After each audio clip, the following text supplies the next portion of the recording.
Agnes was so exhilarated when she learned that she was going to spend the holidays at her grandmother's place, and her heart leaped like a calf after enjoying her mother's milk. Her grandmother was the kind of lady who could keep one excited all day long.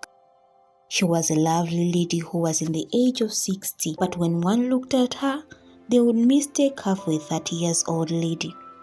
She lived in a cool countryside with wonderful nature surroundings.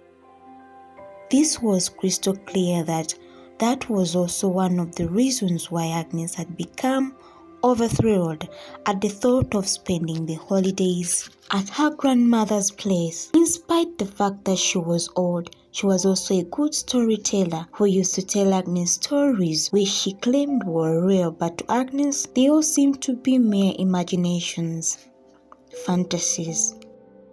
Her mother and father saw her off to the bus station and they wished her a safe journey, and her mother as usual reminded her to brush her teeth, drink some milk and take a good shower after that long journey, and all that mother-child stuff which were becoming a little cozy and casual to Agnes, for she was getting quite old and her mother seemed not to be recognizing that. But her father was a serious businessman who never gave Agnes too much attention. Even if it was not so good a treat to Agnes, she seemed to be okay with it, for the love her mother showed her was absolutely enough. And anyway, she knew that even though she never got so much of her father's attention, she knew that deep inside him, he loved and treasured her very much.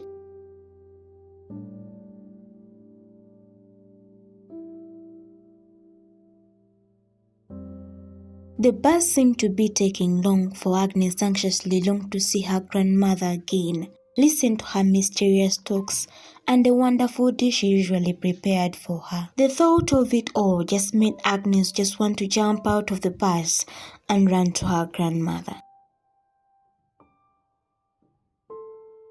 She anxiously longed to seeing her old friends once again and see how much they had changed during the past years. By 6:30 p.m., she had arrived at her grandmother's place. She had been in so big a hurry to come back to this place, and that is why when she was permitted, she had been so overthrilled. The house stood alone near the banks of a river, and nearby was a forest which in the early days used to have wonderful voices of nature. But now there was something utterly different about it, for it was so serene. There was not even a sound. The trees were perfectly still. They didn't even sway at all. Not even a dry leaf dropped from the trees. The situation was also complicated and confusing, for it seemed like the clock that governed the forest had stopped working. It kind of puzzled her, but she just let it go and went on calling her grandmother. "Grandma! Grandma, I'm here," she called. The door swung open, and out came a lovely woman with a nectar-sweet smile. She was wearing a short-sleeved dress, and she was holding a knife and a tomato in her hands. When she saw that it was Agnes, she threw what she was holding away and ran to embrace her granddaughter. "Honey, I'm very much obliged to have you here with me," she said, as they both carried Agnes's luggage inside the house. "Grandma, I really have a lot to tell you. I don't even know where to start," Agnes said. "Honey, I'm very ready to hear all that, but first take a shower," her grandmother suggested. Agnes went to the bathroom and her grandmother started preparing dinner for both of them. In a rush, she took her shower because she couldn't wait to hear the marvelous stories that her grandmother had. After dinner, Agnes was tired, but she insisted that her grandmother told her a story. "Honey, you are tired. I think you better go to sleep," the lovely lady said. "No, grandmother, I won't sleep. If you don't tell me a story, please, grandmother, do it for me," she said. All right, you win," her grandmother said, and then she started narrating. Sometime back then, a lady named Priscilla was murdered for no reason, and the one who killed her is not yet revealed. But that woman was from this very village. The day that followed the day she was murdered, 2 little girls who had gone hiking in that very forest near our house met her body there. She lay dead in a pool of blood. Her dress, which was pure white before, was then stained with blood, and it was all in rags. Her body cut all over and scratches all over her back. The little young girls were traumatized, thrilled, and so they screamed their heads off. Luckily, there was a kind passerby who heard the screams and called for backup from the village. Her grandmother said, taking a pause and a sharp look at her granddaughter. "Grandmother, please continue. I would like to hear more, please," she pleaded. "All right.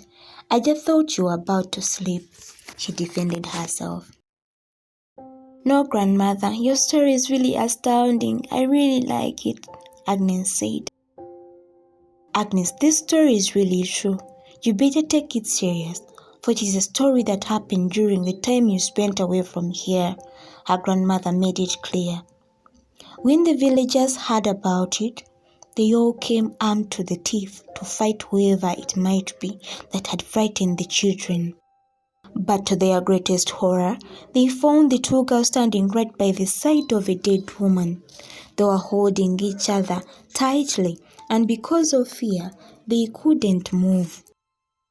"Take the girls home," came one of the villagers, ordering his son to do the task.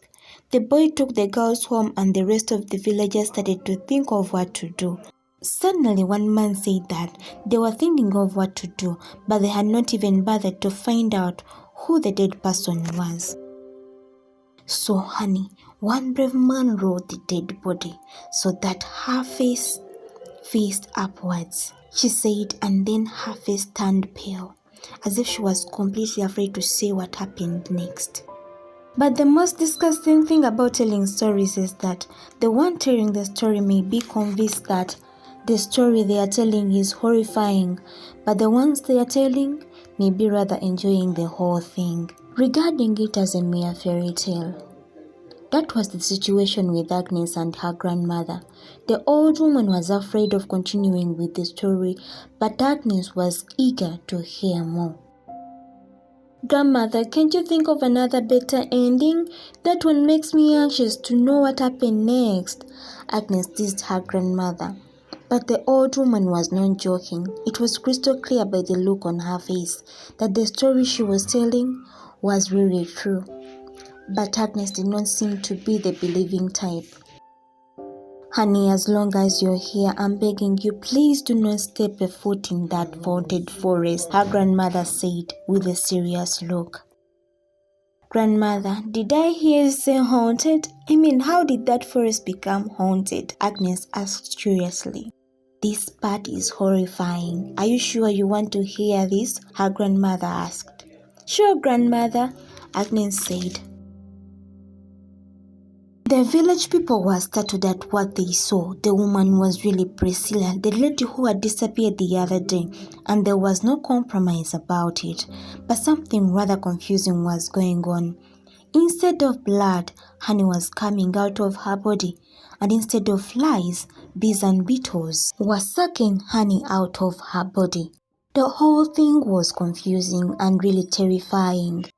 Without wasting much time, the people decided to bury her body, but before they could do it, the earth started shaking tremendously and a drastic wind emerged. Thunderbolts were heard and lightning followed by a violent storm. People scattered edgeways running for their dear lives, but that did not stop the rain from pouring ragingly, and it slowly began to grow dark. People still believe that that very forest is still plagued by the ghost of Priscilla. The old woman completed her story. Agnes sat there looking at her grandmother, wondering where the old woman got all those terrible ideas. "Oh, grandmother, thank you for that wonderful bedtime story," Agnes said, giving a big sigh and a yawning. "Honey, you should go to sleep now, but please mind you, that wasn't just a mere bedtime story. And don't you ever dare to go into that forest," she warned. "Good night, grandmother," Agnes said as she went straight to her bedroom, which had been wonderfully made by her loving grandmother. It had blue curtains and one wooden wardrobe, a lamp that was right beside her bed, The room was self-contained and really comfortable. So as Agnes fell on her blue sheets, there was no reason for spending a sleepless night. Instead, she slept soundly, for she was jolly tired. Agnes stretched herself twice as the morning light lit her face. She opened her eyes and they sparkled like gold in the rays of light. She yawned and sat on her bed, still feeling tired from the previous day's journey. She looked through the window and then saw the forest her grandmother had called haunted. She whispered to herself the word, haunted, and then smiled a bit. She then gathered all her strength and started making her bed. But as she was making it, an idea suddenly bumped into her head. "Why don't I go and find out if it's really haunted?" she whispered, and then chuckled at the thought of it. She went in the shower room and after that went to greet her grandmother. "Honey, you awake already?" her grandmother's voice called from the kitchen as she was preparing breakfast. "Grandmother, I thought you were still asleep," Agnes said as she made her way to the kitchen to give her grandmother a helping hand. "I cannot sleep when I have to take care of my little princess," her grandmother said as she pulled her cheeks in a loving manner. Agnes smiled and then started helping out. They both made it and they had breakfast, after which Agnes offered to clean the dishes. Actually, Agnes was not the only person who was happy to be at her grandmother's. Even her grandmother was happy all the same, for Agnes was a hard-working young girl and always obedient. After doing the dishes, Agnes asked for permission to go visit her friend Eliana and take a look at the village, for she was so sure it had changed a lot since the past few years she had spent away from there. Her grandmother did not deny her permission, and at that, she was so thrilled. "That's my grandmother," she said as she pecked her right cheek. Her grandmother was surprised, for it had been a long time since someone had actually done that. To be continued.